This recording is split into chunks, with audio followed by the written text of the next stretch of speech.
This is the Ielts listening test. You will hear a number of different recordings, and you will have to answer questions on what you hear. There will be time for you to read the instructions and questions, and you will have a chance to check your work. All the recordings will be played once only. The test is in 4 parts. At the end of the test, you will be given 10 minutes to transfer your answers to the answer sheet. Now turn to Part 1.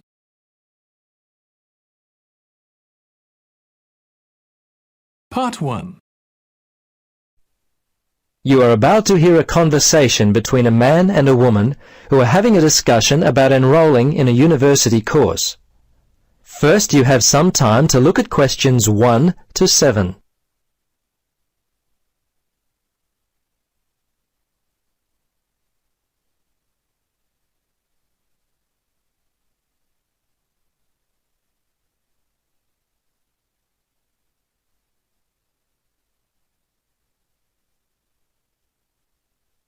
Now, listen carefully and answer questions 1 to 7. Registrar's office, this is Pam. Yes, hello. I'm calling about enrolling to study at the university. This is the right number? Yes, this is Mitchford University admissions. What would you like to know? Well, basically I need to know what I have to do to be enrolled as a student. You see, I'm currently studying education at another school. I've just finished my first year, but I'm not really enjoying it. I think I'm more interested in accounting. My dad teaches maths, so I thought it might be a good choice. Well, better than business anyway. Okay. Have you received a registration pack? No? How can I get one of those? Well, you've got to have one to register. You can enroll at the university at any time after you receive a registration pack. These are usually available from September for first-year and transferring students, and from November for returning students. On the basis of the information contained in the registration pack, you should attempt to make a firm choice about which courses to study before completing your form. I see. So I've only got a month to get my registration pack in. Can you send me one? Sure. If you are close to a high school, the registration pack and university prospectus are available from the Careers Advisor. Would that be helpful? Well, the closest school's too far away and I haven't got a car. Are there any other ways you can send it to me? Well, for prospective students who have already left school, the registration pack and prospectus are available from the university information line. But that might not be of help for you? No, not really. I'll tell you what, why don't you give me your contact details and I'll send a pack out to you. At least that would be a start. Okay, sounds good. Right. Firstly, what's your name? Richard Dreyfus. That's Dreyfus. Your address there, Richard? Unit 12, 15 Sportsman Avenue. That's Sportsman, Mermaid Beach. 4554. And your telephone? Yes, I won't give you my home. Mobile's best. 0414. Hang on a minute, I don't call myself usually. I think it's 0414 658 339. Yes, that's it. Okay, now, do you have email? Yes, I do. It's Dreyfus, my last name, at igo. That's IGO.com. All lowercase letters, of course. Before you listen to the rest of the conversation, you have some time to look at questions 8 to 10.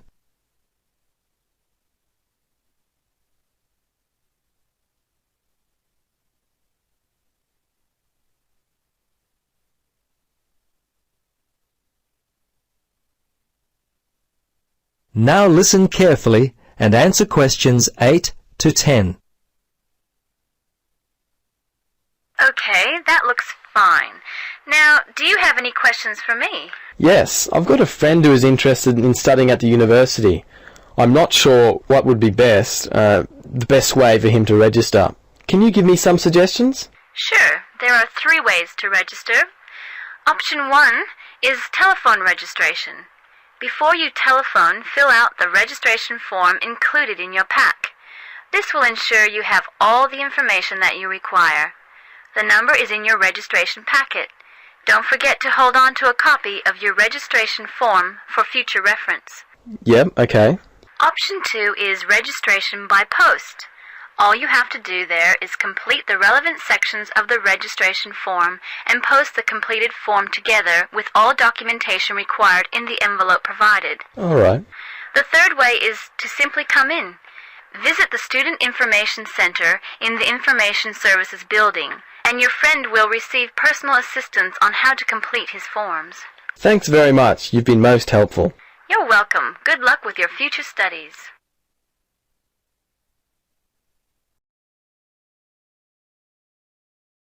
That is the end of Part 1. You now have 1 minute to check your answers to Part 1.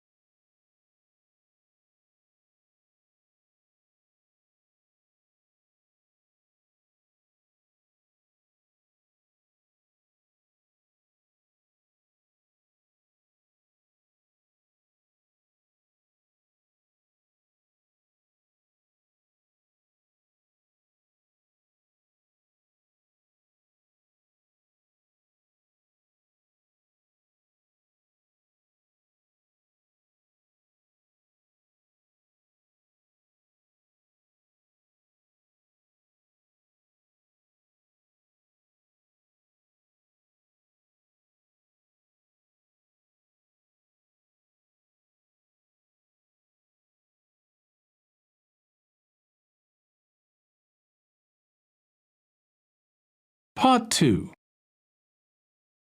You will hear the organiser of a group holiday talking to the group before they arrive at their destination. First, you have some time to look at questions 11 to 16.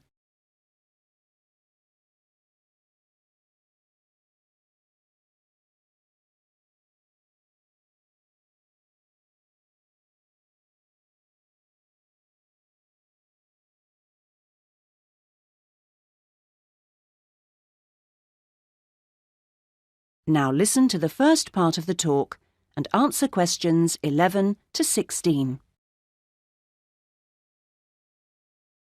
Thank you, everybody, for your attention. I hope you're all looking forward to arriving at the town. I thought you might like to know a few things while we're still on the coach, and it'll help to pass the time on our journey. OK, as you know, we're staying at the Park Hotel. It's comfortable and friendly. We're booked in for 3 nights. Now, I'm aware that not everyone wants breakfast there, so if you do want it, you should tell the hotel that you do the night before. We're making our own arrangements for dinner each evening, and there's a cafe open at the hotel most of the time if you want a drink or a snack. There's also a very pleasant lounge on the ground floor with a collection of fascinating paintings. And then I hope you're going to enjoy the various activities that are lined up. However, I do have to tell you that there have been some changes since the original programme. For one, because it's been restored and is therefore closed to the public, we won't be going to the castle after all, I'm afraid. However, there's plenty else to see, and the gardens are still open. Something we've been able to add to the programme is for Saturday, when a local historian will give us a lecture on famous people from the town. I don't know who that includes yet. So, to free up the time for that, we've made another little amendment and changed the trip to the antique show that was due for then on to Sunday. Actually, I think that'll make for a more relaxed programme anyway. We're leaving the rest of Sunday free for you to wander around as you wish. One place you might like to try is the art gallery, because it's got a huge display of old postcards. You can't really send them home to your family and friends, but it's interesting and sometimes funny to see what people used to send. Well, that's the lot on changes. Now you have some time to look at questions 17 to 20.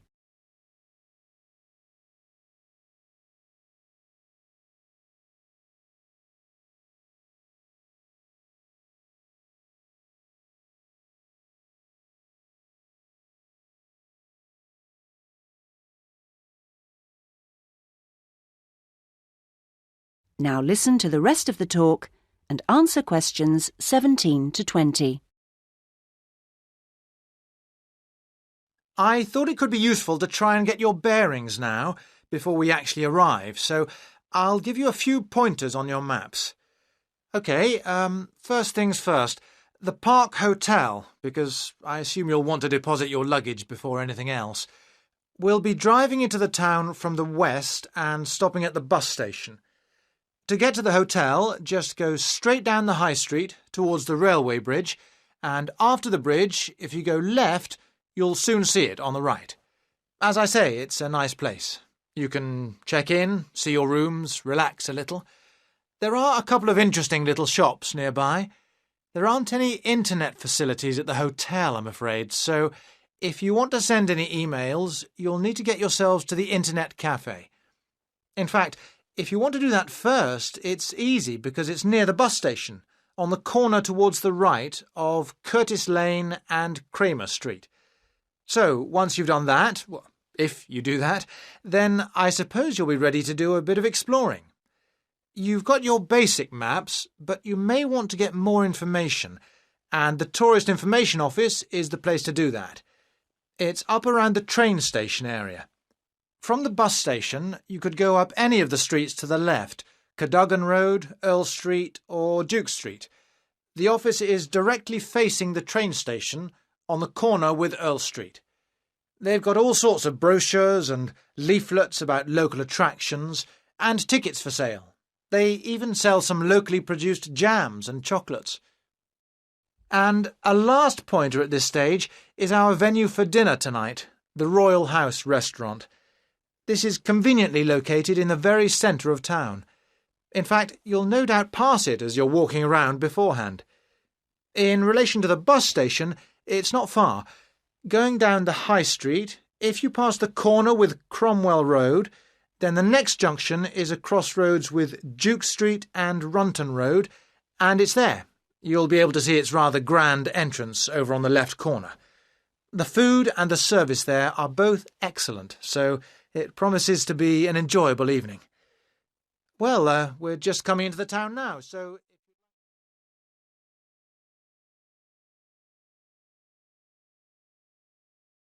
That is the end of Part 2. You now have 30 seconds to check your answers to Part 2.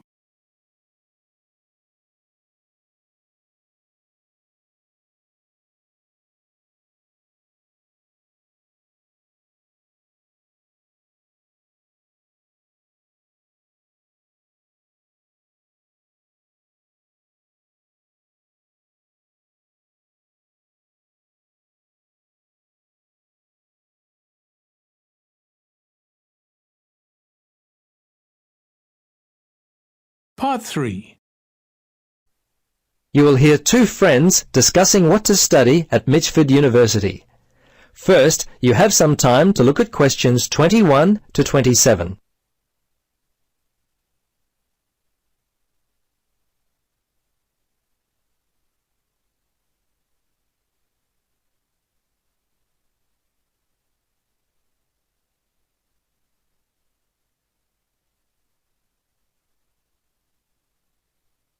Now listen carefully and answer questions 21 to 27. Hello, Gloria. Hi, Paul. I just heard that you're studying psychology this year. At the moment, that's true, but to be honest, I'm not sure exactly what to study. You're in your third year at university. Do you have any advice for me? Well, it's a difficult question for me to answer, but I do have some ideas, based upon my personal experience, that may be of help. Anything would be helpful at this point. I'm feeling a little worried about what I should do. Well, there are a few things that I would recommend.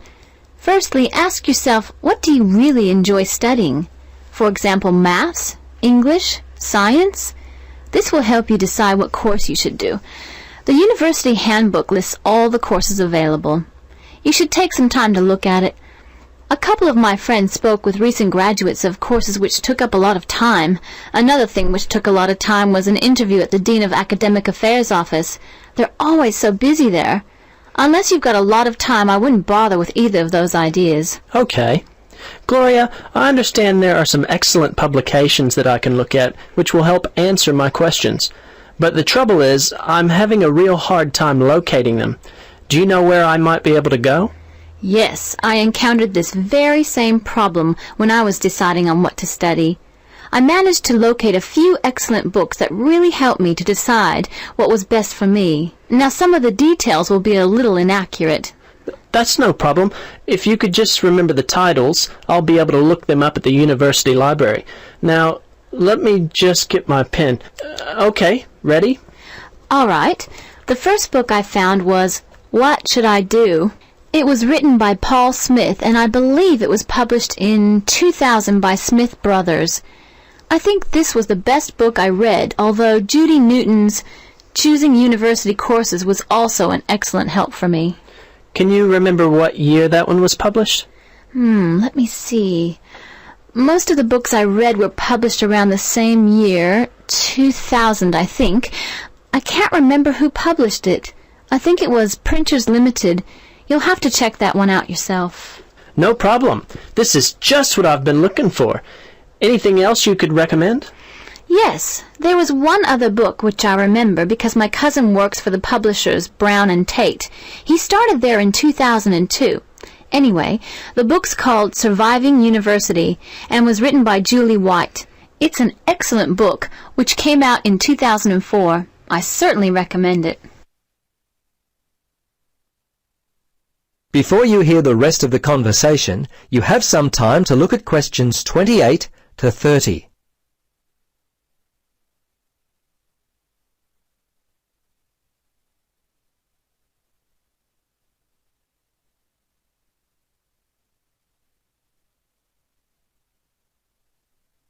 Now listen and answer questions 28 to 30.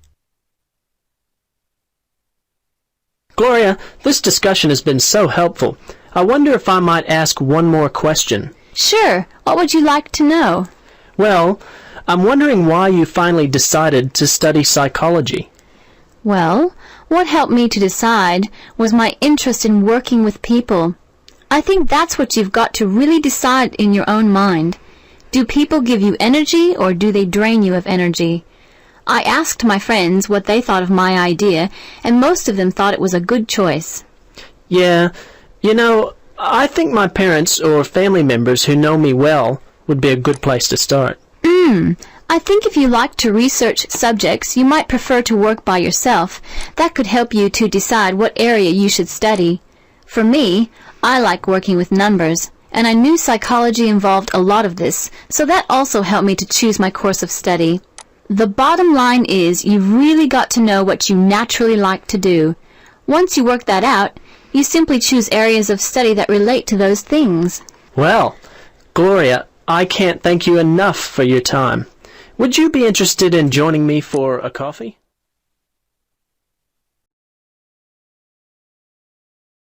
That is the end of part 3. You now have 30 seconds to check your answers to part 3.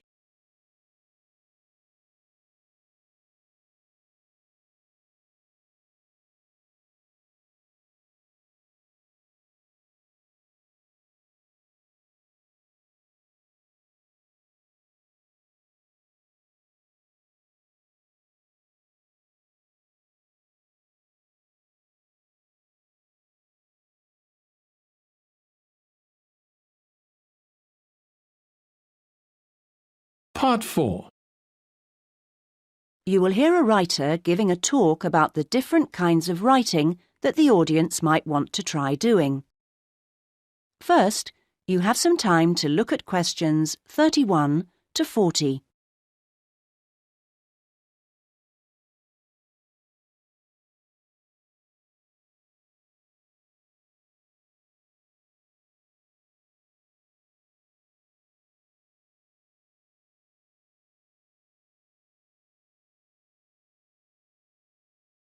Now listen and answer questions 31 to 40.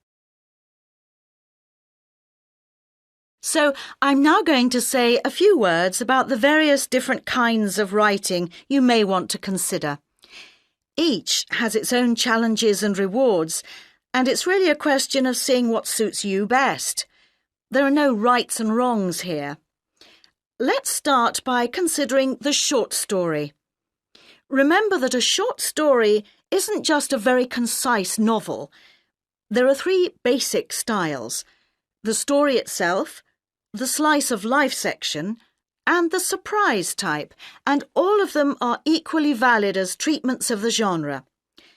When producing a short story, you don't have time for a slow build-up of interest, so you need to get in there straight away and begin with a crisis.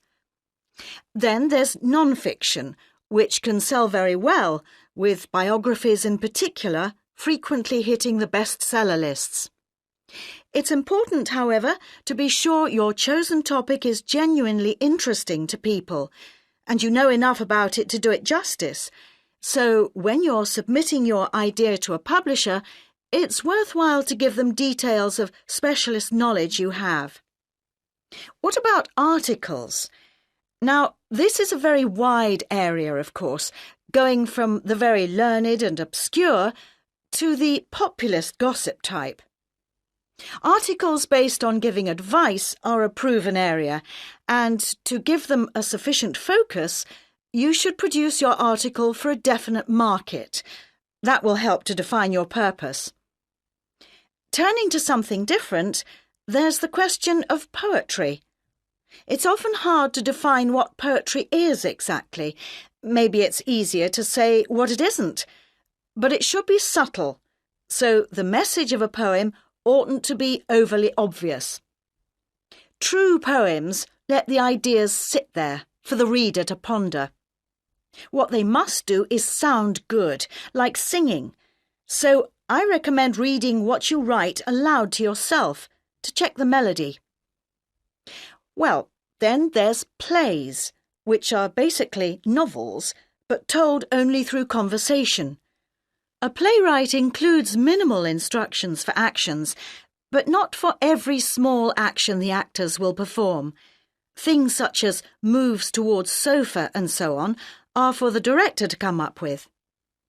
If you're thinking of trying your hand at a play, a good starting point would be to educate yourself a little in the art of acting, so that you know what the people who deliver your work can and can't do with it. What next? There's radio, of course.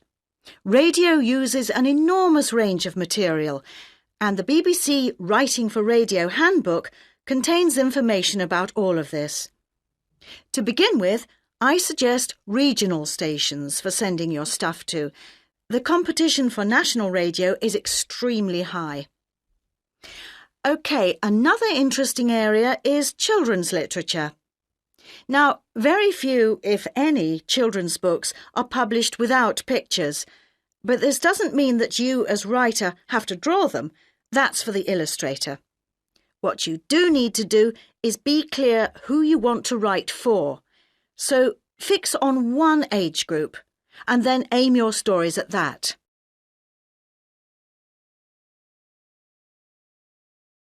Right, I've saved what I consider to be the best and the hardest till last, the novel. Very long and very difficult to do well, but certainly not impossible, as any bookshop shelves will confirm. One of the first things to decide is from what point of view you will tell your story. A popular choice is the first person, and this technique certainly gives a sense of immediacy for the reader, while many new writers find it easier to project themselves into their main character if they can write in his or her name. But that assumes, of course, that the main character is somehow like the writer, which may or may not be the case. Meanwhile, if your book is all narrated by I, you can only put into your story things which are experienced by that character, which may prove to be rather restricting. Now, there are all sorts of pitfalls for the novelist, and many of them relate to the issue of providing a balanced narrative. Every time you introduce a character into the story, you have decisions to make. Of course, you want to populate your landscape with a variety of people to maintain interest, but don't feel you have to decorate every one of them in elaborate detail. The same goes for irony. All too often, an inexperienced writer will create a strong ironic situation and then spoil it by spelling out what they mean by it, as if readers were too stupid to understand. A few contrasting details should serve to make the point clear. A big challenge for new novelists is dialogue. What is the relationship between conversation as people really speak and as it is in novels? Well, it depends. If you recorded actual conversations and copied them straight into your narrative, readers would get confused and bored, all those unfinished sentences going nowhere. On the other hand, you don't want to write out page-long utterances by characters, as these will seem unrealistic to an extreme, but you can insert minor descriptions and actions to vary the pace and add interest. Well, I hope what I'm saying is encouraging and not too off-putting about the various difficulties. Are there any questions at this point?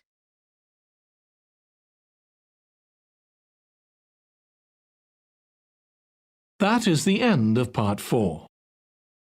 You now have 1 minute to check your answers to Part 4.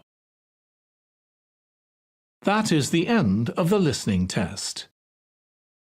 In the Ielts test, you would now have 10 minutes to transfer your answers to the answer sheet.